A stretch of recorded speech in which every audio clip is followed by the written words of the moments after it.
The night my wife told me I was nothing without her, I believed her. I stood outside my own house with a single bag in my hand, staring at the front door that had just slammed in my face. The worst part wasn't the cold air. It wasn't the silence of the street. It was the notification on my phone. Our joint bank account, completely empty.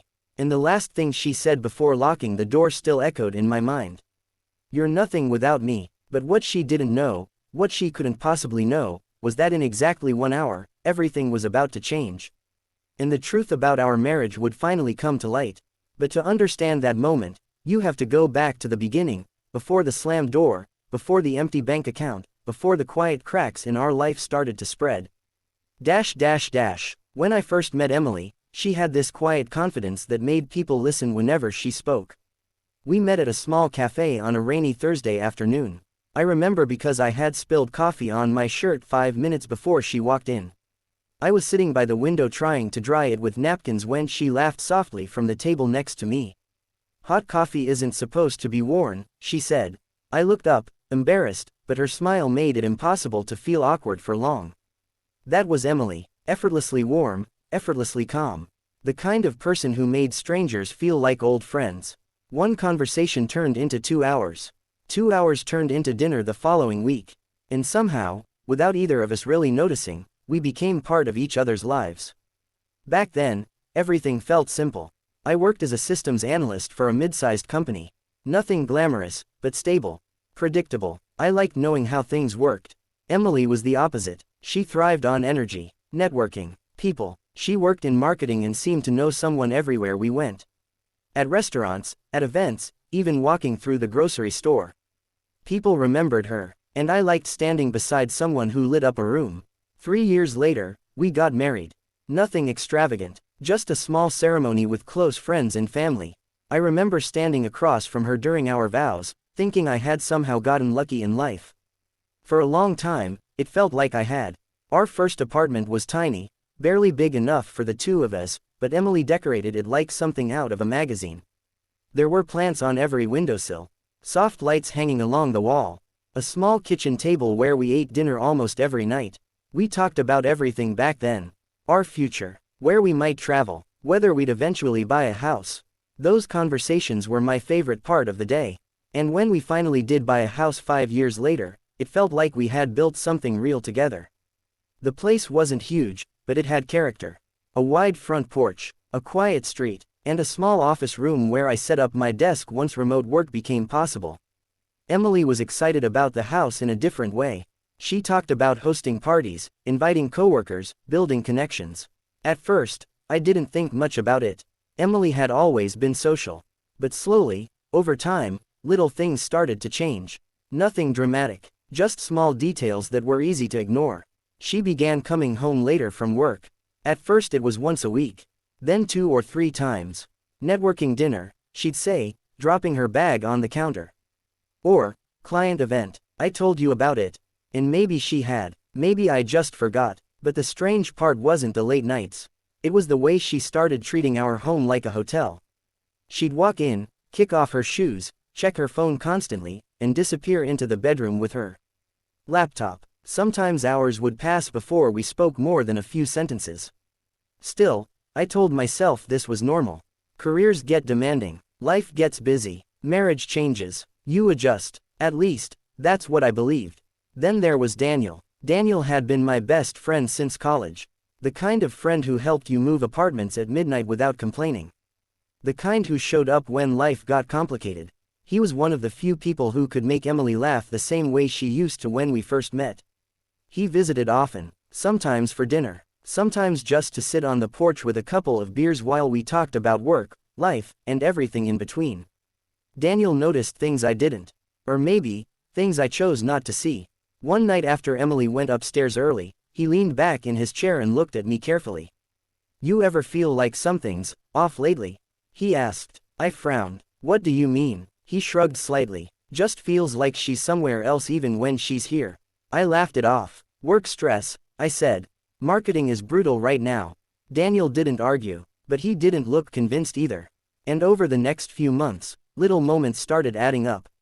Emily began handling most of our finances. It made sense at the time. She said she was better at budgeting, tracking bills, organizing expenses. I trusted her completely, so we opened a joint account for everything.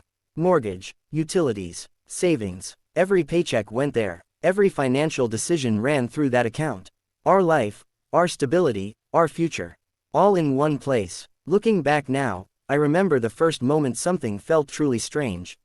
It was a quiet Sunday morning. Emily was sitting at the kitchen table with her laptop open, typing quickly. When I walked in, she immediately closed it. Too quickly. Just work stuff, she said. But it was Sunday, and Emily never worked Sundays. I didn't question it, not then. Trust has a strange way of blinding you to the obvious. Weeks passed, then months. The distance between us grew in quiet, subtle ways. Fewer dinners together, fewer conversations, more nights where she stayed out late with coworkers I had never met. And yet, whenever I tried to talk about it, she brushed it away with that same calm confidence. You worry too much, she'd say. And eventually, I started believing that maybe I did. Until the night everything finally began to unravel. It started with something small. A notification on my phone. At first, I thought it was just another routine bank alert. But when I opened it, my stomach tightened. There had been a transfer from our joint account.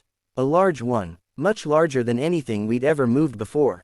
I stared at the screen for a long time, trying to understand what I was seeing. Then another notification appeared, and another. Multiple transfers, all happening within minutes. I felt a cold pressure building in my chest. Emily was upstairs. The house was quiet. My hands were shaking slightly as I walked toward the stairs, phone still glowing in my palm. And just as I reached the hallway outside our bedroom, I heard her voice, soft, whispering, on the phone with someone. And the words she said next made my heart stop. Don't worry, she murmured. He still has no idea. I froze outside the door. Because in that moment, I realized something terrible was about to begin. The moment I heard my wife whisper, he still has no idea, something inside me went completely still. I didn't move. I didn't breathe. I just stood there in the hallway outside our bedroom door, staring at the faint line of light underneath it. Every instinct told me to burst inside and demand an explanation. But something deeper, something colder, held me in place. Because the truth was, a part of me already knew. Slowly, quietly, I stepped back from the door. Her voice continued inside the room, low and calm. I couldn't hear every word, but I caught enough. The transfers are done. By morning it won't matter. He trusts me. That last sentence hit harder than anything else. He trusts me. My chest felt tight as I walked back downstairs. My phone was still in my hand, the bank notifications glowing on the screen like warning lights. 3 transfers. Then a 4th. Our savings. Our emergency fund. Everything. All moving out of our joint account.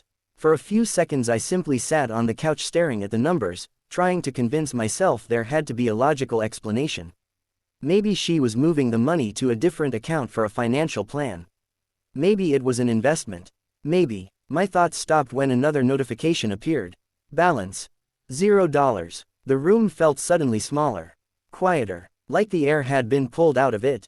I looked around the living room we had built together, the framed photos on the wall, the soft lamp in the corner Emily had insisted on buying, the throw blanket she always folded perfectly over the couch. All of it suddenly felt staged. Like a set in a movie. And I was the only one who didn't know the script. A few minutes later, I heard footsteps on the stairs. Emily appeared in the doorway, already dressed to go out. That alone was strange. It was nearly 10 p.m. Hey, she said casually, grabbing her purse from the counter. I'm heading out for a bit. I looked at her, really looked at her. Her expression was calm, completely normal, like nothing had happened. Emily, I said quietly. She paused. What? I lifted my phone. Why is our bank account empty? For a brief moment, just a fraction of a second, something flickered across her face. Not guilt, not fear, annoyance. Then she sighed. Oh, she said, like I had asked about the weather. You saw that? My stomach twisted. Yeah, I replied slowly. I saw it. She set her purse down and leaned against the kitchen counter, arms crossed. You're overreacting. Overreacting, I repeated. It's temporary, she said. I moved the money. Where? She shrugged. Another account. What account? She looked at me like the answer should have been obvious. Mine. The word hung in the air between us. Mine. Not ours. Mine. A cold feeling spread through my chest. Emily, I said carefully, that's all of our money. Yes. You didn't think to tell me. Her eyes hardened slightly. You wouldn't understand. That sentence stung more than I expected. Try me. She exhaled impatiently, like she was explaining something to a child. I'm making smarter financial decisions than you ever have. Someone has to. I stared at her. Emily, that account pays the mortgage. I know. And the utilities. I know. And everything else. Her expression didn't change. For a long moment, the only sound in the house was the quiet ticking of the clock on the wall. Then she pushed herself off the counter. Look, she said flatly. This conversation isn't necessary. My confusion turned into something heavier. Not necessary, no. She picked up her purse again. Because I've already made a decision. A strange tension filled the room. What decision? She walked toward the front door and opened it. Then she turned back toward me. You need to leave. The words didn't register at first. What? You heard me. Emily, this is our house. Her expression turned sharp. No, she said, it's my house. I felt like the ground had shifted under my feet. What are you talking about? She gave a small, humorless laugh. You really don't pay attention, do you?